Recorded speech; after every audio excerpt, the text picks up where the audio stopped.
السلام علیکم ناظرین ایک عجیب و غریب اور حیرت انگیز لڑکی جس کے مطابق وہ پہلے بھی اس دنیا میں آ چکی ہے۔ یہ ایک سچی کہانی ہے جس پر بہت سے ڈاکٹرز اور سائنسدانوں نے تحقیق کی ہے، لیکن جواب دینے سے قاصر ہیں۔ اس کے مطابق انٹرنیٹ پر کافی مواد موجود ہے جہاں سے اس بات کی تصدیق ہو سکتی ہے۔ شانتی دیوی نامی لڑکی کا دعویٰ ہے کہ وہ اس دنیا میں دوسری دفعہ آئی ہے۔ سائنسدان جنہوں نے اس کا طبی اور نفسیاتی معائنہ کیا ہے اپنی شکست تسلیم کر چکے ہیں۔ وہ شانتی دیوی کی کہانی کو صحیح مانتے ہیں لیکن اس کی تشریح کرنے سے قاصر ہیں۔ شانتی دیوی کے والدین دلی میں رہائش پذیر ہیں۔ وہ درمیانے طبقے سے تعلق رکھتے ہیں۔ شانتی دیوی 1926 میں دلی میں پیدا ہوئی۔ اس کی پیدائش کوئی غیر معمولی نہیں تھی۔ بچپن میں وہ عام بچوں کی طرح زندگی بسر کرتی تھی، مگر جوں جوں شانتی دیوی بڑی ہوتی گئی کھوئی کھوئی سی رہنے لگی۔ اس کی ماں کو معلوم ہوا کہ وہ فضا میں غیر مرئی انسانوں سے باتیں کرتی رہتی ہے۔ جب وہ 7 برس کی ہوئی تو اس نے پہلی بار اپنی ماں کو بتایا کہ وہ اس سے پہلے متھرا نامی قصبے میں زندگی بسر کر چکی ہے، اور اس نے متھرا میں اپنے مکان کا محل وقوع بھی بتایا جہاں وہ اپنا پہلا جنم گزار چکی تھی۔ شانتی کی ماں نے جب اپنے خاوند کو اس صورتحال سے آگاہ کیا تو اسے اسپتال لے گئے، جہاں ڈاکٹروں نے اس سے کئی قسم کے سوالات پوچھے۔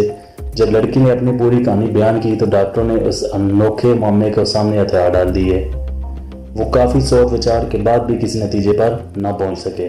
ناظرین، اگر یہ فرض کر لیا جاتا کہ اس کی دماغی حالت خراب ہے تو یہ غیر معمولی اور انوکھا کیس تھا، اور اگر وہ بقائمی ہوش و آواز تھی تو یہ ایک قصہ تھا جس کی سائنسی توضیح ناممکن تھی۔ اور ڈاکٹروں نے اس کے باپ کو نصیحت کی کہ وہ لڑکی سے برابر پوچھ گچھ کرتا رہے، اور اگر وہ اپنے دعوے پر بدستور قائم رہے تو اسے دوبارہ پیش کیا جائے۔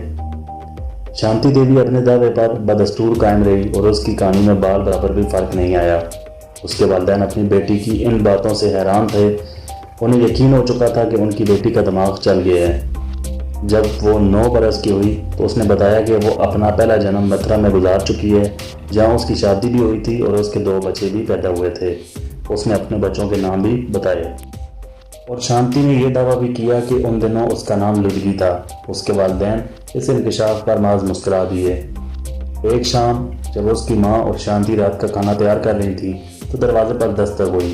شانتی دوڑی دوڑی دروازے کی طرف گئی، اور جب وہ کافی دیر تک واپس نہ آئی تو اس کی ماں کو تشویش لاحق ہوئی، اور وہ شانتی کو دیکھنے کے لیے دروازے کی طرف آئی جہاں شانتی سیڑھیوں پر کھڑے ایک شخص کو گھور رہی تھی۔ اور شانتی نے کہا، ماں، یہ میرے خاوند کا چچا زاد بھائی ہے جو متھرا میں ہمارے مکان کے نزدیک ہی رہتا تھا۔ اجنبی واقعی متھرا میں رہائش پذیر تھا اور وہ شانتی کے باپ کے ساتھ کاروباری سلسلے میں ملاقات کرنے آیا تھا۔ اس نے شانتی کو تو نہیں پہچانا، البتہ اتنا کہا کہ اس کے چچا زاد بھائی کی بیوی کا نام لدگی تھا اور وہ 10 سال پہلے اپنے بچے کی پیدائش کے وقت مر گئی تھی۔ اس کے پریشان حال والدین نے اجنبی کو جب شانتی کی پوری کہانی سنائی تو وہ اس بات پر رضامند ہو گیا کہ وہ اپنے چچا زاد بھائی متھرا سے دلی لائے گا اور یہ معلوم کرنے کی کوشش کرے گا کہ شانتی اسے پہچانتی بھی ہے یا نہیں۔ شانتی کو اس منصوبے سے بالکل بے خبر رکھا گیا تھا، لیکن اجنبی کا چچا زاد بھائی یعنی شانتی کا مفروضہ شوہر جب آیا تو وہ اس سے لپٹ گئی اور اس نے بتایا کہ وہ اس کا خاوند ہے۔ اس کا یہ خاوند اس کے باپ کے ساتھ اعلیٰ حکام کے پاس گیا جہاں اس نے لڑکی کی عجیب و غریب کہانی بیان کی۔ چنانچہ حکومت انڈیا نے سائنسدانوں کی ایک خاص کمیٹی تشکیل دی تاکہ اس انوکھے معاملے کو حل کیا جا سکے جو ان دنوں قومی دلچسپی کا باعث بنا ہوا تھا۔ کیا وہ لدگی کا دوسرا جنم تھا؟ سائنسدان یہ معلوم کرنے کے لیے اسے متھرا لے گئے۔ جب وہ گاڑی سے اتری تو اس نے اپنے مفروضہ خاوند کی ماں اور بہن کی صحیح نشاندہی کر دی، اور اس نے نشاندہی کے علاوہ ان کے نام بھی بتا دیے۔ حیرت کی بات یہ تھی کہ اس نے ان کے ساتھ متھرا کی زبان میں گفتگو کی، حالانکہ اسے صرف ہندی زبان سکھائی گئی تھی۔ حیران و پریشان سائنسدانوں نے اس کا معائنہ جاری رکھا۔ انہوں نے اس کی آنکھوں پر پٹی باندھ کر اسے گاڑی میں بٹھایا اور تمام راستے میں ڈرائیور کو صحیح ہدایتیں دیتی رہی۔ وہ جس جگہ سے بھی گزری اس کے صحیح کو عیب بتاتی رہی۔ آخرکار اس نے ڈرائیور کو ایک تنگ گلی کے سرے پر روکنے کے لیے کہا۔ یہ وہ جگہ تھی جہاں وہ رہتی تھی۔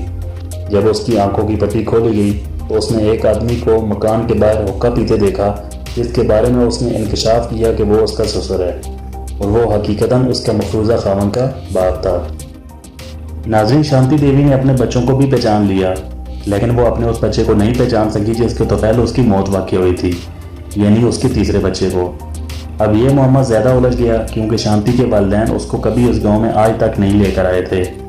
سائنسدان اس بات پر متفق ہو گئے کہ شانتی دیوی دہلی میں پیدا ہوئی لیکن حیران کن حد تک مطرح کی زندگی کے متعلق جانتی ہے۔ انہوں نے حکومت کو رپورٹ پیش کی کہ انہیں اس کہانی کی صداقت پر ذرا بھر بھی شک نہیں، لیکن وہ آج تک اس کہانی کی تشریح نہیں کر سکے۔ شانتی دیوی اس کے بعد دہلی میں رہتی رہی اور سرکاری ملازمت کرتی رہی۔ اس کی یہ عجیب و غریب کہانی حکومت کے ریکارڈ میں موجود ہے۔ 1958 میں ایک ڈاکٹر نے بتایا کہ وہ اپنے ماضی سے پریشان ہونے کی بجائے اپنے حال سے مطمئن ہے۔ ناظرین، شانتی دیوی کی کہانی ایک ایسے معاملے کا زندہ ثبوت ہے جسے سائنس حل نہیں کر سکی۔ اب اس کہانی کے بارے میں کیا کہتے ہیں، کیونکہ جہاں تک بات ہے دوسرے جنم کی، اسلام تو اس کی نفی کرتا ہے، اور یہ دوسرے جنم کا ذکر تو ہندوؤں میں یا قدیم مصر کے لوگوں میں یا کچھ اور مذاہب میں ہی مانا جاتا ہے۔ اگر اس کہانی کو صحیح مان لیا جائے تو آپ کے خیال میں اس کی کیا وجہ ہو سکتی ہے؟ کیا اس میں کوئی جنات کا کردار ہو سکتا ہے یا کوئی روحانی قوت یا شیطانی قوت اس میں کار فرما ہے؟ اپنے جوابات سے ضرور آگاہ کریں۔ اللہ حافظ۔